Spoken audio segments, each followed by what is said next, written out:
하나님 말씀 같이 봅니다. 오늘 우리에게 주신 말씀은 룻기 1장 1절에서 5절까지 말씀입니다.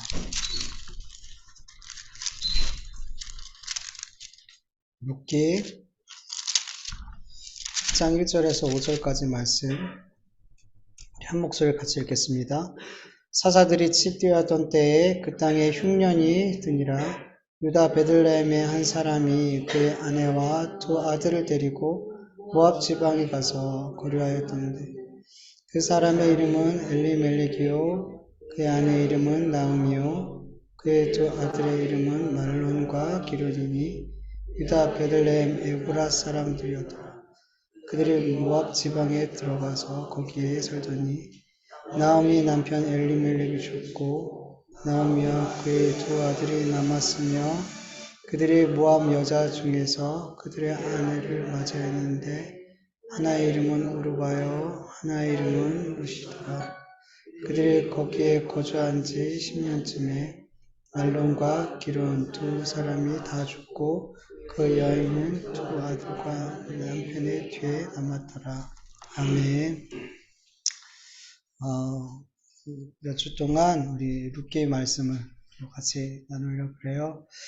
여러분, 룻기는 우리가 아는 것처럼 그 배경이 사사 시대였어요. 사사 시대는 사람들이 왕이 없으므로 자기 소견에 옳은 대로 살았던, 그렇게 자기의 죄의 본성을 따라서 살았던 그런 영적인 암흑 시대였죠. 그런데 이 영적인 암흑 시대 가운데도 하나님께서는 하나님의 구원의 역사를 준비하고 계셨다는 것을 우리는 볼 수 있어요. 룻기 마지막 말씀인 룻기 4장 21절, 22절을 보면 다윗의 계보가 나오죠. 살문은 보아스를 낳고 보아스는 오벳을 낳고 오벳은 이새를 낳고 이새는 다윗을 낳았더라. 보아스는 룻을 아내로 맞이해서 오벳을 낳고 이 오벳이 다윗의 할아버지가 됐어요.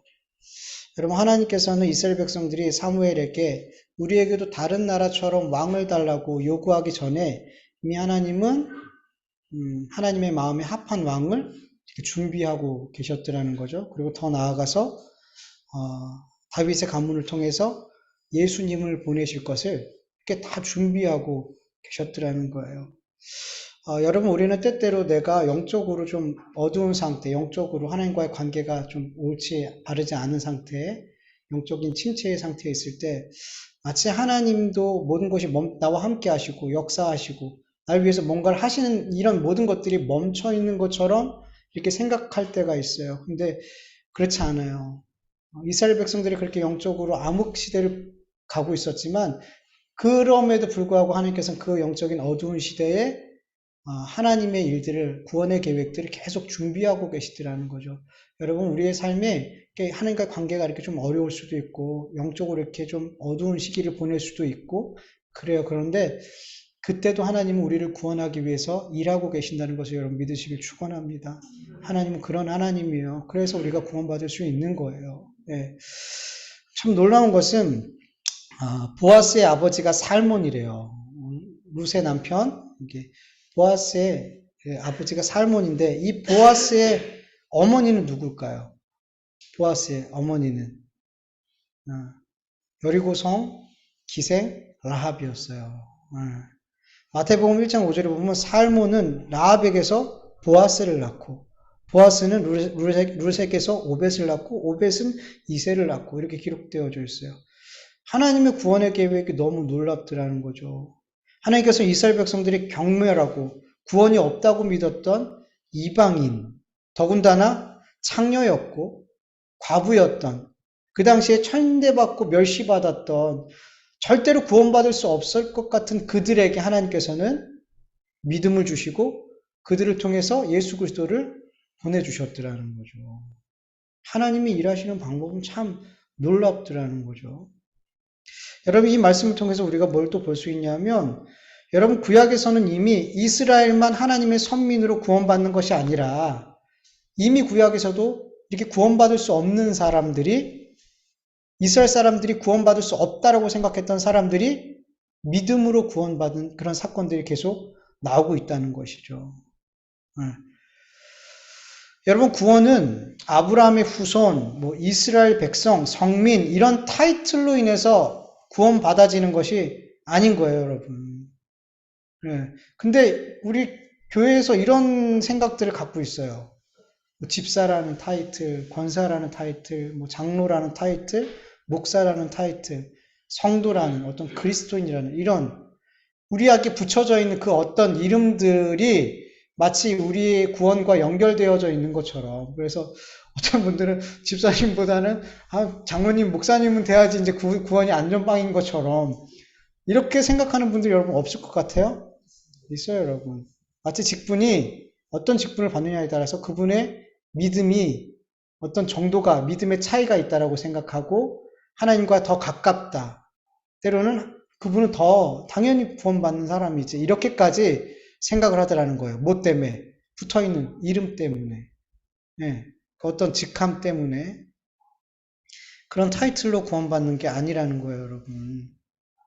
제가 볼 때는 목사님들이 구원받기가 더 어려울 것 같아요. 제가 여러 목사님들을 만나봤지만, 그리고 여러 목사님들에서 그분들의 삶에 대해서 이야기를 들어봤지만, 특히 부목사 때 다들 담임 목사님들 이렇게 친구들 만나면 다 목사들이잖아요. 담임 목사님들 이야기 하잖아요. 은혜로운 목사님 별로 만나기가 어려워. 가까이서 보잖아요, 부목사님들은. 그러니까 담임 목사님의 삶이 어떤지, 그분이 설교와 삶이 어떻게 다른지 알 것을 많이 보니까 목사님들이. 그러니까 우리 목사님은 이렇게 구원까지 연결해서 이분이 정말 구원받은 목사님이 이렇게까지 생각하는 하게 되더라는 거예요. 그런 얘기들을 많이 듣다 보면서 야, 목회자들이 정말 구원받기가 힘들겠다. 근데 성도님들은 그렇게 생각하지 않죠. 목사님인데 당연히 구원받지.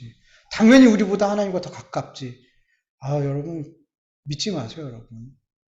우리 안에 붙어있는 어떤 그 타이틀 때문에 구원받는 게 절대 아니에요. 오직 믿음으로. 오직 믿음으로.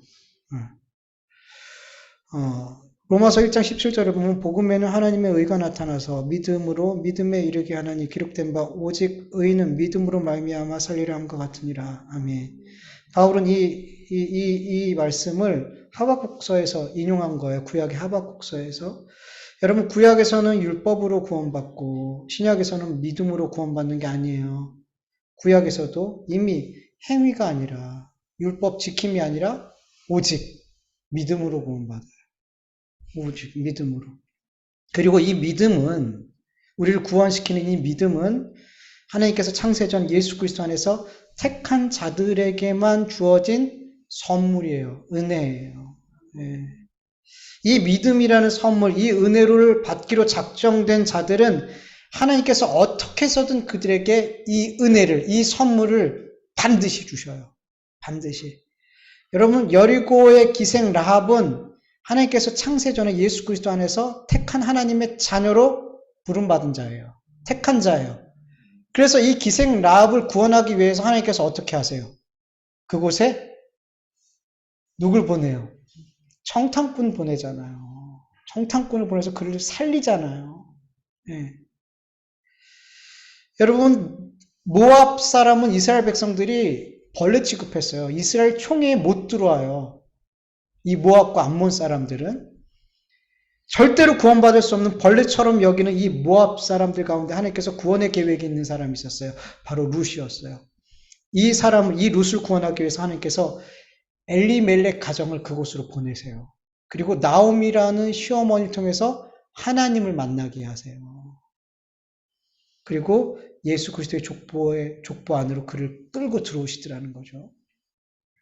여러분, 예수님께서 거라사라는 이방 땅에 가셨어요. 돼지를 치고 돼지를 먹는 거라사라는 땅에 가셨어요. 왜 가셨어요? 거기에 하나님이 택한 구원받은 백성이 있기 때문이에요. 그 백성이 누구예요?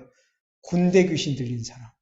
누가 봐도 구원받을 수 없는 사람인데 군대 귀신 그 사람이 하나님의 택한 백성이었더라는 거예요. 그래서 하나님께서 그를 구원하기 위해서 누굴 보내시는 거예요?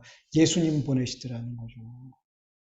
하나님께서 이 땅에, 이 조선에 왜 선교사님들을 그렇게 보내시고 그렇게 피 흘리게 하셨어요? 하나님이 택한 백성들, 저와 여러분이 있기 때문에. 그렇게 하나님은 창세전 예수 그리스도 안에서 택한 자들에게 반드시 믿음을 주시기 위해서 하나님께서는 역사하시더라는 거죠. 반드시 믿음을 소유하게 하시고 반드시 구원해 내시더라는 거예요. 네.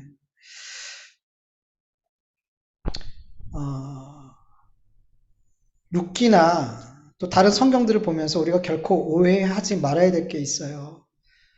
룻기에서 룻을 보면서 와, 저렇게 하나님을 믿고 저렇게 시어머니를 저렇게 섬기고 이런 삶을 살 때 이렇게 하나님께서 은혜를 주시는구나. 이렇게 해석이 되어지는 게 아니라는 거예요. 어떻게 이렇게 구원받을 수 없는 존재가 구원을 받게 됐지? 우리 이걸 보는 거예요. 이렇게 모압 땅, 절대로 구원받을 수 없는 이런 사람이 하나님께서 어떻게 하나님의 백성으로 끌어당기시는지, 어떻게 구원 백성으로 만들어내시는지를 우리는 룻기뿐만 아니라 모든 믿음의 사람들을 보면서 우린 그걸 보는 거예요.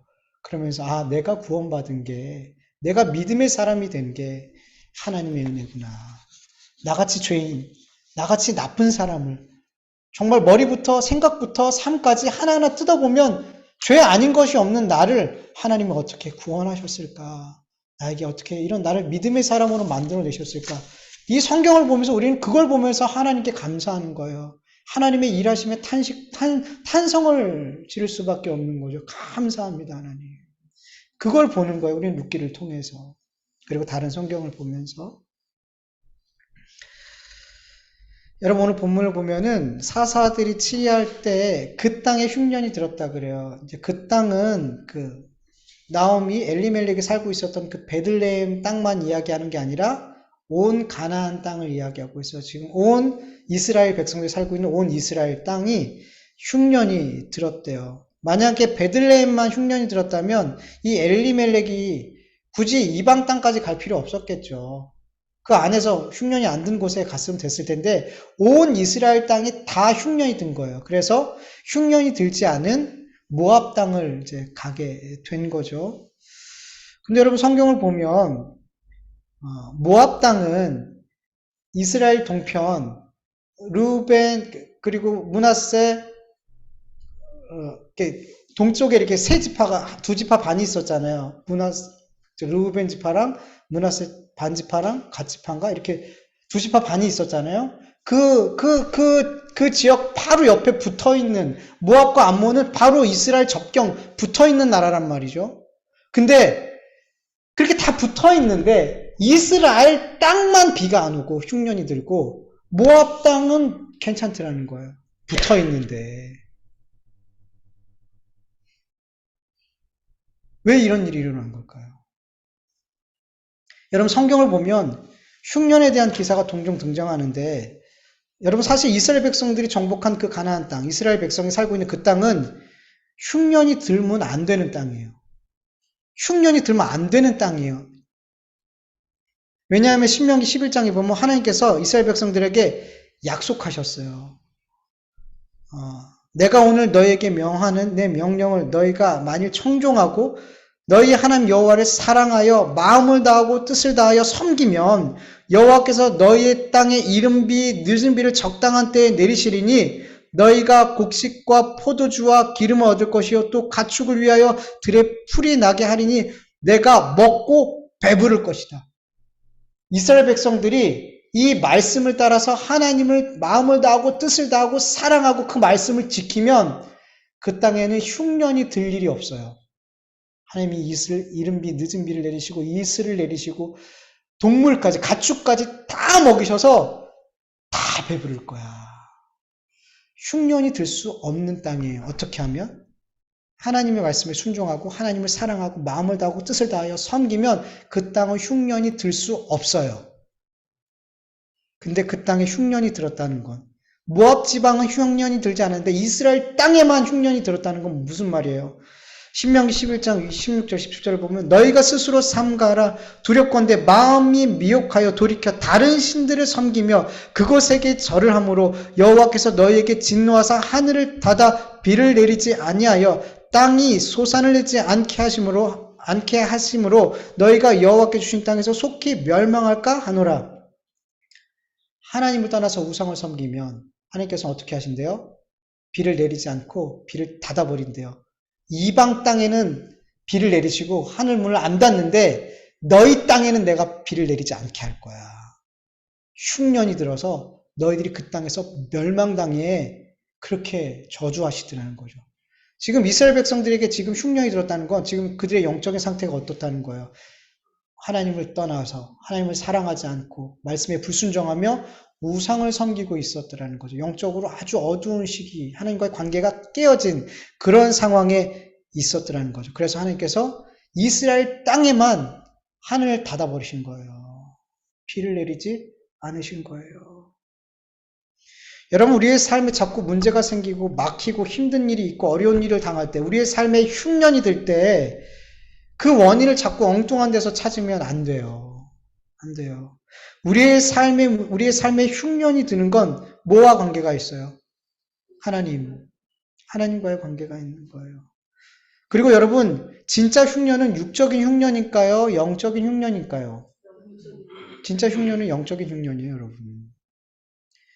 여러분, 이스라엘 백성들에게 그 땅에 흉년이 든 이유는 뭐가 임했기 때문이에요? 그 땅에 그들에게 먼저 영적인 흉년이 임했기 때문이에요. 그들이 하나님을 사랑하지 않고 우상을 섬기고 그렇게 그들에게 영적인 흉년이 임했기 때문에 뭐가 따라온 거예요? 육적인 흉년이 따라오게 된 거예요. 네. 그들이 만약에 영적인 풍년에 있었다면 그들은 육적으로도 풍년을 잘 먹고 잘 살았을 거라는 거예요. 이게 하나님께서 구약의 백성들에게 하신 약속이에요. 성경을 보세요. 이스라엘 백성들이 하나님을 잘 섬길 때 그 나라가 얼마나 부강하고 적들을 다 이기고 원수를 다 이기고 아무 문제가 없더라는 거예요. 하나님을 잘 섬길 때는. 근데 그런 날이 별로 없었죠. 문제는. 네. 근데 그렇게 하나님을 잘 섬길 때는 이스라엘을 건들 수 있는 나라가 없었고요. 그들이 얼마나 풍요로웠는지 몰라요. 네. 근데 여러분, 이 구약의 하나님의 약속의 말씀을 지금 성령의 시대를 살고 있는, 교회 시대를 살고 있는 우리에게 적용할 수 있을까요? 적용 안 돼요. 여러분, 우리가 하나님과의 관계가 좋아요. 우리가 예수님의 말씀에 순종하며 정말 마음을 다해서 뜻을 다해서 하나님을 섬기면서 산다고 했을 때 우리의 삶의 육신의 풍년이 임할까요? 안 임할까요? 임할 수 있다는 거예요. 구약시대 때는 안 임해요. 하나님이 약속하셨기 때문에 임하지 않아요. 그런데 지금은 교회 시대 때는, 성령의 시대 때는 우리가 하나님 아무리 잘 섬기고 예수 그리스도를 따르는 삶을, 제자의 삶을 잘 살아도 우리의 삶에 육적인 고난, 어려움, 육적인 흉년이 임할 수 있어요. 왜냐하면 여러분, 구약시대 때는 예수님이 안 오셨잖아요. 그래서 하나님이 어떤 분인지, 하나님을 어떻게 믿어야 되는지, 이거를 뭘로 알려주셨냐 하면, 이 세상 사람들이 복이라고 여기는 것들을 통해서 하나님이 생사화복을 주관하시고 창조주 되시고 하나님을 믿는 게 참 복된 삶이라는 것을, 하나님을 믿는 삶이 구원받는 삶이라는 것을 그렇게 이 세상 사람들이 복으로 여기는 것으로 알려주신 거예요. 예수님이 오시지 않았기 때문에. 근데 예수님이 오신 다음에는 달라졌어요. 하나님은 예수님을 통해서 우리에게 다 하나님이 어떤 분인지 다 알려주세요. 예수님을 통해서 어떻게 우리가 하나님의 자녀가 되고 구원받게 되는지, 예수님을 통해서 진정한 복이 무엇인지를 다 예수님께 담아놓고 그 예수님을 우리에게 주셨단 말이에요. 그래서 우리는 예수님을 통해서 하나님을 알 수 있어요. 예수님을 통해서 진정한 복이 뭔지 알고 예수님을 통해서 진짜 영적 이스라엘 백성이 어떻게 되어지는지를 우린 예수님을 통해서 알게 된단 말이에요. 그래서 하나님은 더 이상 구약의 방법으로 우리에게 그렇게 나타내 주시지 않아요. 네. 그래서 여러분, 우리는 예수님을 믿고 예수님을 따르는 삶을 살 때 하나님이 어떤 분인지 알고 진짜 복이 무엇인지 알게 되는 거예요. 그리고 진짜 복을 받게 되는 삶을 살게 되는 거예요. 근데 여러분, 예수님이 어떤 삶을 사셨어요? 자기를 부인하고 십자가를 지고 섬기는 자의 삶을 사셨죠. 우리가 예수님을 따라서 사는 삶을 살게 된다면 우리의 삶에 고난이 와요, 안 와요? 오죠. 육적인 흉년이 와요, 안 와요? 오죠. 세상의 미움을 받으니까. 우리의 삶에 그렇게 육적인 어려움들, 고난들, 육적인 흉년이 하나님을 잘 섬겨도 온단 말이에요, 이제는. 근데 그걸 자꾸 착각하세요. 우리 성도님들이 그걸 자꾸 구약의 개념을 가지고 자꾸만 그렇게 생각을 하세요.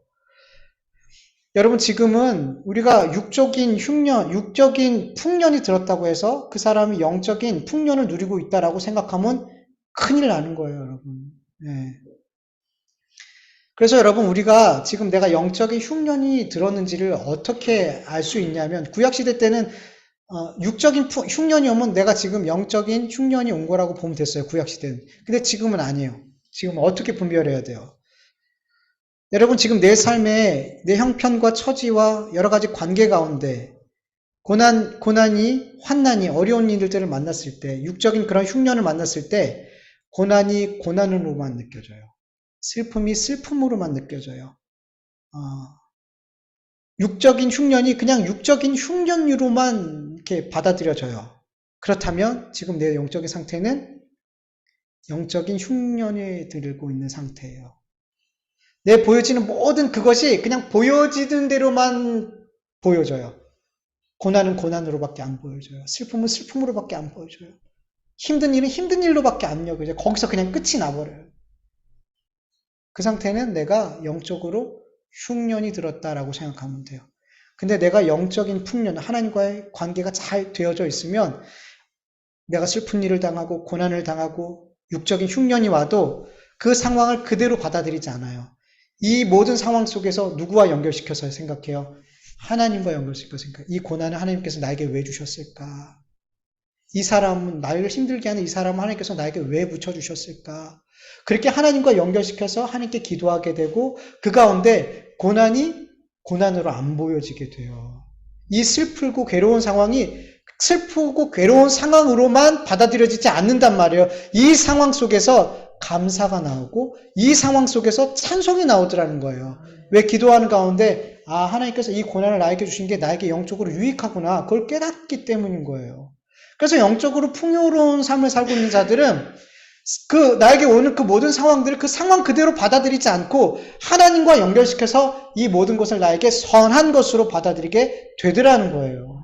이 상태에 있을 때 내가 육적인 흉년이 들어도 그 사람은 영적인 풍요를 누리고 있는 사람이라는 거예요. 이렇게 봐야 되는데 이게 잘 안 되는 거예요. 이게 잘 안 되고 구약의 개념으로 계속해서 성도들이 육적인 풍요를 누리고 있으면 그분이 하나님께 복을 받고 있다고 생각하고 하나님과의 관계가 좋다라고 생각하고 하나님께서 저 사람에게 기도를 응답을 잘해 주신다라고 생각하고 그렇게 여기더라는 거예요.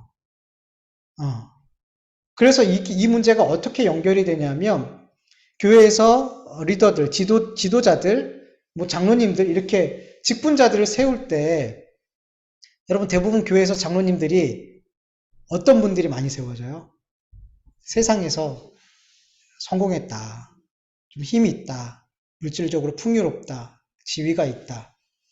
이런 분들이 대부분 교회 지도자로 세워져요.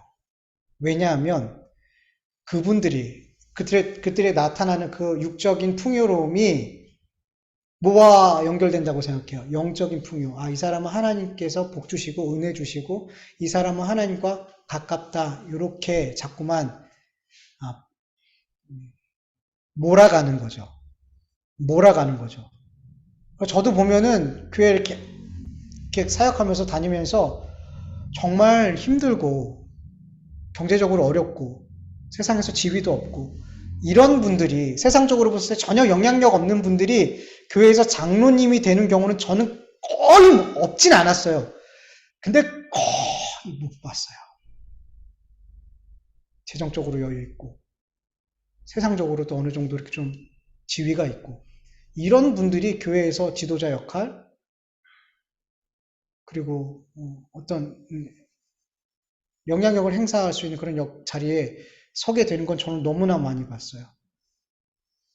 근데 보면은 제가 겪어보니까 그분들 영적인 흉년에 들어있는 분들이 너무 많아요. 다 그런 건 아니지만 그분들 가운데 영적으로 흉년 들어있는 분들이 너무 많아요, 여러분. 그래서 자꾸만 교회가 예수님을 잃어가더라는 거예요. 세속화라 그러잖아요. 세상을 따라가더라는 거예요.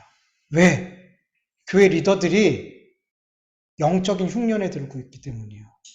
그런 영적인 흉년에 들어있는 사람들이 자꾸만 교회 지도자가 세워지는 거예요. 왜?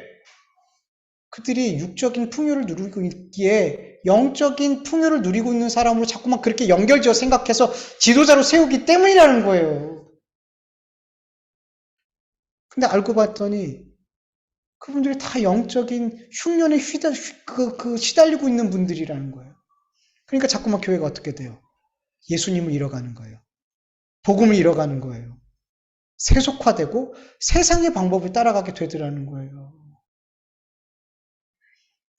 여러분, 그래서 우리 잘 분별해야 돼요. 구약의 방법이 아니라는 거예요, 여러분. 내 영적인 상태를 확인할 수 있는 방법은 그게 아니라는 거예요. 이걸 잘 분별할 수 있길 간절히 축원합니다. 그리고 내 상태를 그렇게 육적인 흉년이나 풍년을 통해서 내가 영적인 상태가 이렇다라고 여러분 그렇게 진단하지 마시기를 축원합니다. 그거 아니라는 거예요. 내 상황과 내 모든 상황을 어떻게 하나님과 연결시켜서 해석할 수 있느냐, 받아들일 수 있냐, 믿음으로 받아들일 수 있느냐, 그게 바로 내 영적인 상태를 확인할 수 있는 방법인 거예요. 이스라엘 백성들이 지금 흉년이 올 수밖에 없는 그런 상황이 되었어요. 하나님과 관계가 깨졌기 때문에. 그래서 여러분, 이 육적인 흉년에서 벗어나려면 구약시대 때는 어떻게 하면 돼요? 아주 간단하죠. 하나님과의 관계만 회복하면 돼요. 우상을 버리고 하나님을 마음을 다하고 뜻을 다하고 힘을 다하여 사랑하고 그 말씀에 순종하면 흉년이 없어져요. 육적인 흉년이 없어지고 육적인 풍년으로 회복할 수 있게 돼요. 너무 간단해요. 구약시대 때 태어났으면 너무 신앙생활하기 쉬웠겠죠. 너무 쉬웠겠죠. 또 그때 가보세요. 또 그게 안 돼요. 지금은 될 것 같죠? 그때 돌아가면 안 돼요. 이스라엘 사람들 안 되잖아요. 우리도 똑같아요. 우리가 좀 나은 것 같죠? 똑같아요, 여러분. 다 은혜로 사는 거예요, 여러분. 네. 돌아가면 돼요. 하나님과의 관계가 회복되어지면 돼요. 그런데 이 베들레헴에 살고 있는 이 엘리멜렉이라는 사람은 하나님께서 흉년이라는 것으로 이스라엘 백성을 치셨을 때, 우리가 지금 하나님과의 관계가 깨졌구나. 하나님이 왕이 되셔야 되는데 우리가 왕이 되어서 살았구나.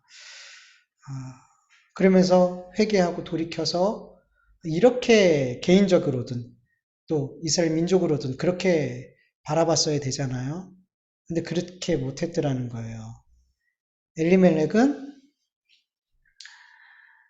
어떻게든 이 흉년을 내 힘으로 극복해야겠다. 이 어려운 시기를 내 힘으로 극복해야겠다라고 생각을 하게 된 거예요. 하나님과 연결시켜서 이 흉년을 못 본 거예요. 그래서 흉년이 있는 이 땅을 떠나서 흉년이 없는 땅으로 가면 되겠다. 이게 최선이다라고 생각을 하게 된 거죠. 자기의 소견에 옳은 대로 이렇게 판단하고 행동하는 거예요. 근데 여러분, 엘리멜렉이라는 이 이름의 뜻이 뭔지 아세요? 너무 좋은 이름이에요. 나의 하나님은 왕이다. 근데 나의 하나님은 왕이다라는 이름을 갖고 있는데 누가 왕으로 돼서 살고 있어요? 지가 왕이 돼서 내 소견에 옳은 대로 살고 있는 거예요. 지금 엘리멜렉은 지금 그 당시 이스라엘 전체를 사실 대표하고 있는 거예요.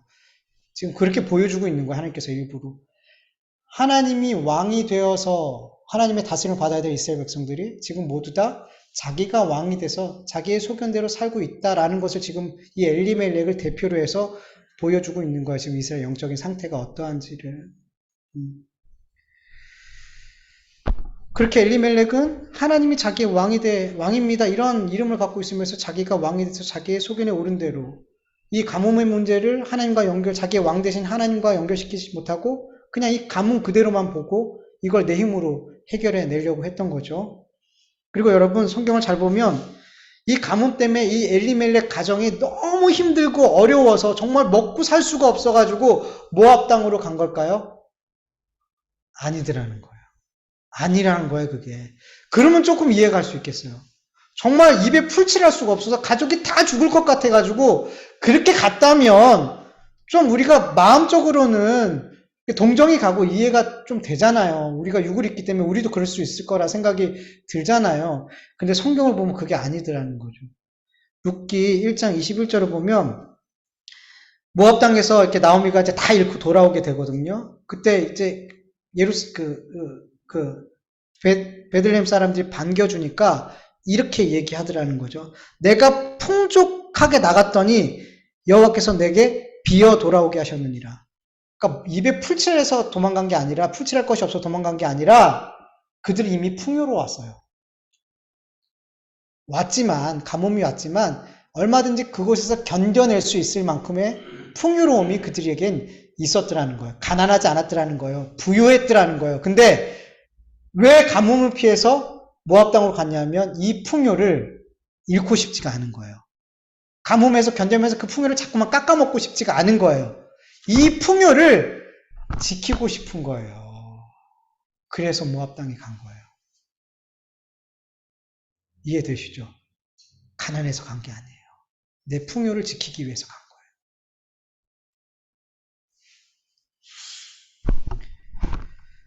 거예요. 엘리멜렉은 자기의 이 재물, 자기의 풍요를 지킬 수 있는 최선의 방법이 모압 땅, 이방 땅이지만 그곳으로 가는 게 최선이다라고 생각을 했던 거죠. 근데 여러분, 우리가 겪잖아요. 내가 최선이라고 생각하고 내 소견에 오른 대로 어떤 일을 결정하고 하게 됐을 때 우리 그리스도인들은 조금 지나면 알게 돼요. 하나님 분명 알게 해주세요. 이게 최선이 아니었구나. 내 욕심대로 사업을 시작하고 내 욕심대로 집을 사고 땅을 사고 내 욕심대로 자녀를 막 이렇게 양육하고 그러니까 내 욕심대로 뭔가를 막 내가 이게 맞는 것 같아. 그러면서 내 유익을 따라서 내 이익을 생각하면서 그렇게 내 소견에 오른 대로 막 결정하고 선택했어요. 근데 지나고 나니까 하나님이 내 소견에 오른 대로 하는 게 결코 나에게 유익이 되지 않구나. 내 소견대로 했던 이 모든 것들이 하나님 앞에 범죄한 거였구나라고 뭐하게 만드세요? 회개하게 만드신단 말이에요. 하나님의 백성들은. 여러분, 우리의 육적인 생각과 결정과 선택은 분명 마귀는 우리에게 그게 최선이야라고 속삭이지만 우리는 그게 최선이 아니라는 것을 최악이라는 것을 여러분 믿으시길 축원합니다. 그냥 별로 안 좋아라고 생각하지 마세요, 여러분. 우리 믿음의 사람들은 하나님의 뜻을 하나님께 묻지 않고 내 뜻대로 말씀에 순종하지 않고 내 마음대로 결정하고 한 일을 그냥 조금 나쁜 일이야 라고 생각하지 마시고 최악의 결정이야. 최악의 선택이야. 여러분 이렇게 믿으세요. 그냥 조금 나쁜 선택이 아니라는 거예요. 여러분. 우리 그리스도인들에게는. 그냥 최악인 거예요.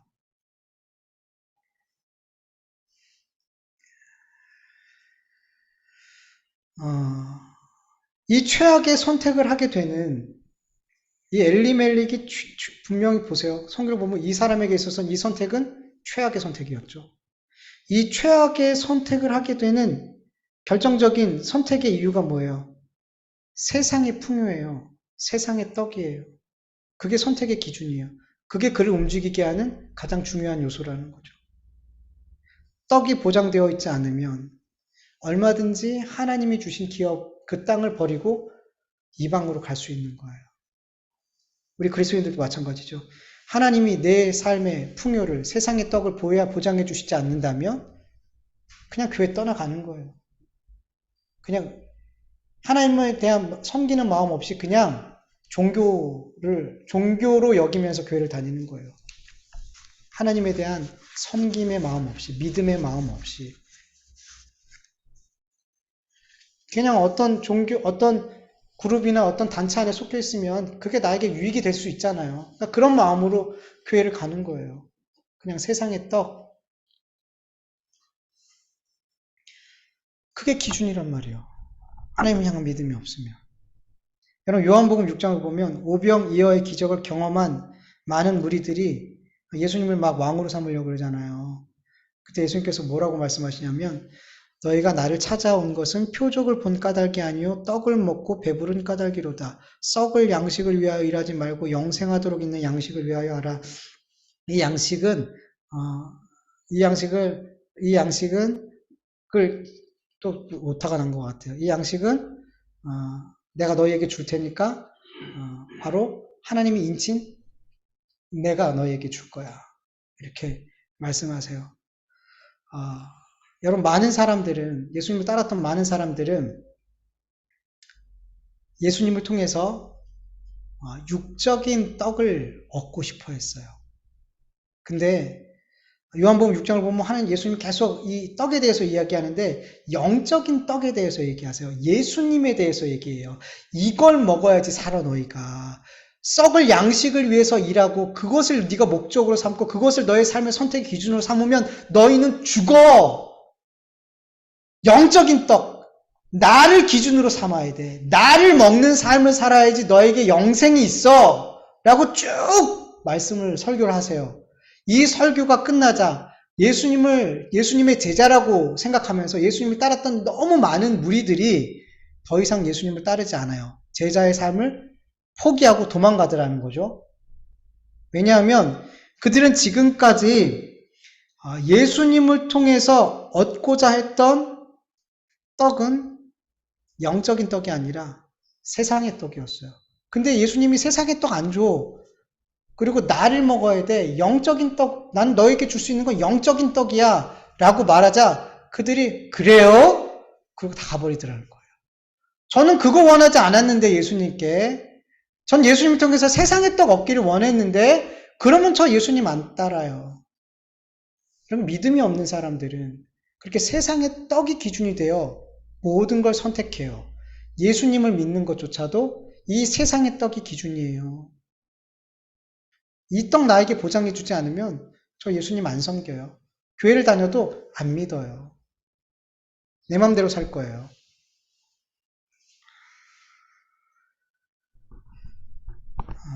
그러나 그리스도인들은 세상의 떡, 썩을 양식을 위해서 일하는 것이 아니라 하늘의 떡, 하늘에서 내려온 산떡이신 예수님을 나의 양식으로 삼고 그 예수님을, 그 말씀을 내 삶의 모든 선택의 기준으로 삼게 되는 줄 믿습니다.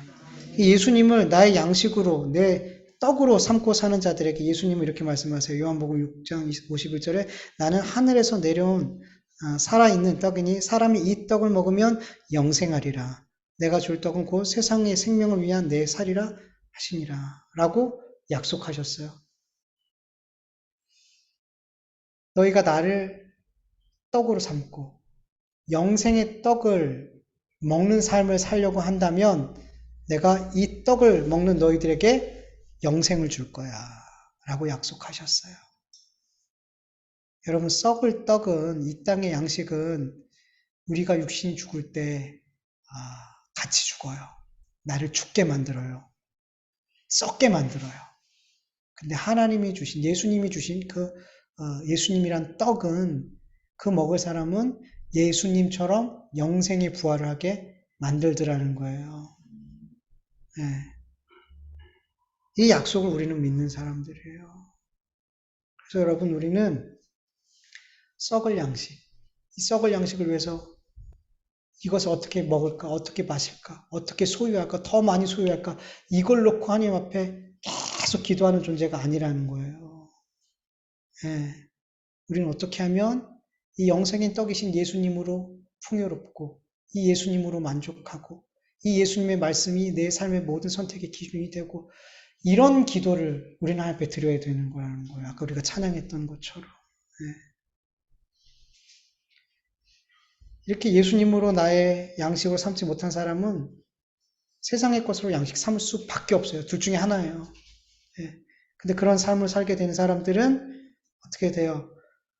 심판이죠.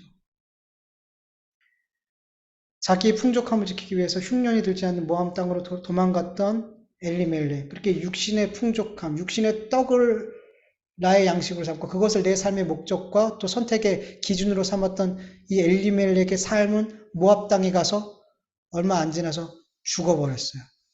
단순히 육적인 죽음을 상징하는 게 아니에요, 여러분. 이렇게 육적인 떡을 내 양식으로 삼고 그것을 내 삶의 기준으로 삼고 살아가는 사람들은 죽는다는 거예요. 죽는다는 거예요.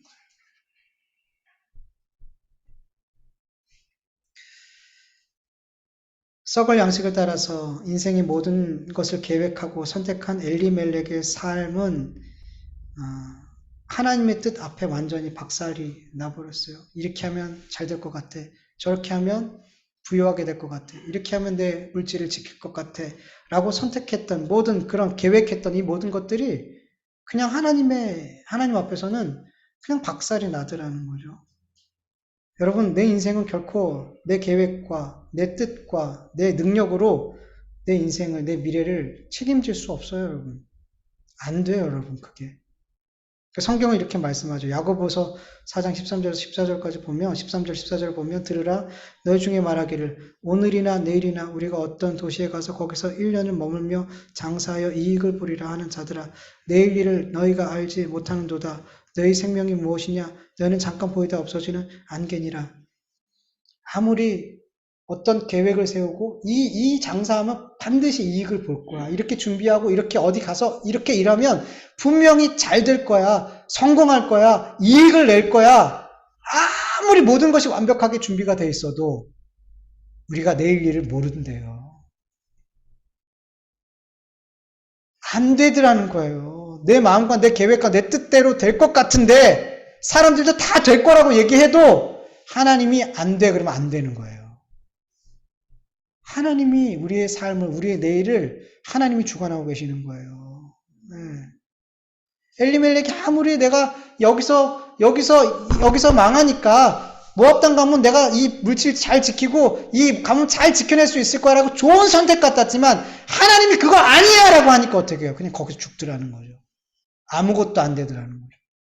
우리의 삶은 하나님 손에 달려 있어요. 우리의 생명은 내게 아니란 말이에요. 하나님 부르시면 그냥 가는 거예요. 누가복음 12장에도 보면 종종 말씀드리죠.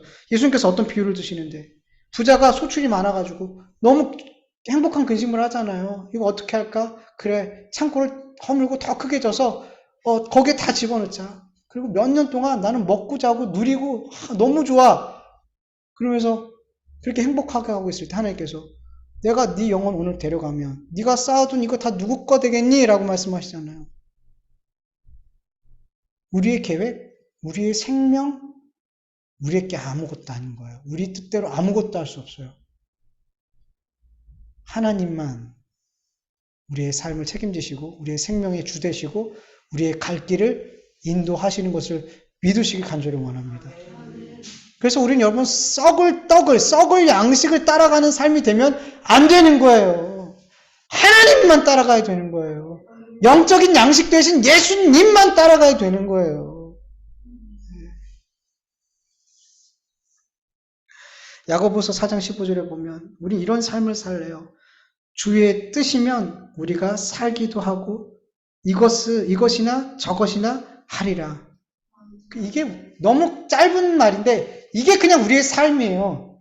주님의 뜻이면 우리가 살고 죽는데요.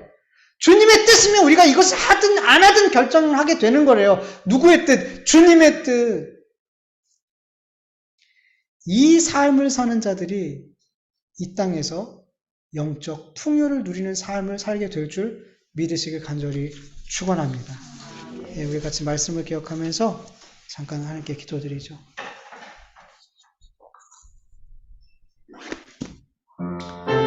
하나님 아버지 감사합니다. 오늘도 하나님의 귀한 말씀을 같이 나눌 수 있도록 은혜 베풀어 주시고 감사합니다. 아버지 루키 말씀을 나눌 때에 이 루키를 통해서 우리에게 또 하나님을 더욱 사랑하고 날 구원하신 이 하나님의 은혜가 얼마나 놀라운지를 깨달아 알게 하여 주시옵시고 우리가 더 하나님 중심, 말씀 중심의 삶을 살게 하여 주시옵시고 썩을 양식이 아닌 하늘의 양식 예수 그리스도라는 떡을 내 양식으로 삼고 하나님의 말씀을 양식으로 삼고 주의 뜻이면 이것도 하고 저것도 하고 주님의 뜻이면 내가 살고 죽는 그런 삶을 더욱더 나아갈 수 있는 이 말씀의 시간들이 되어줄 수 있도록 도와주시옵시고 오늘도 주신 이 말씀들이 내 삶에 더욱더 나를 믿음의 삶으로 인도하는 생명의 말씀, 능력의 말씀 되어줄 수 있도록 은혜 베풀어 주시옵소서. 감사하며 예수님의 이름으로 기도드립니다. 아멘. 하나님 감사합니다. 오늘도 우리에게 예배 드릴 수 있는 은혜를 베풀어 주시옵시고 병약하나 건강하나 우리의 상황이 어떠하나 아버지 하나님 우리의 삶을 그렇게 예배자의 삶으로 계속해서 인도하여 주셔서 너무나 감사합니다.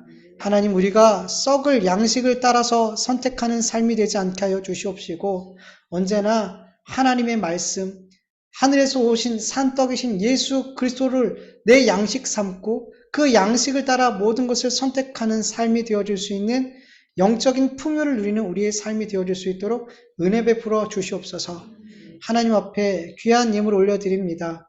이 귀한 예물들 우리의 마음과 믿음과 주님을 향한 사랑을 담아서 감사를 담아서 하나님 앞에 올려드렸사오니 이 예물을 기쁘게 받아 주시옵시고 우리의 삶에 더욱더 하나님께 감사의 제목들이 넘쳐나게 하시고 우리의 입술에 불평과 원망이 아닌 더욱더 많은 감사가 쏟아지는 삶이 되어줄 수 있도록 은혜 베풀어 주시옵소서.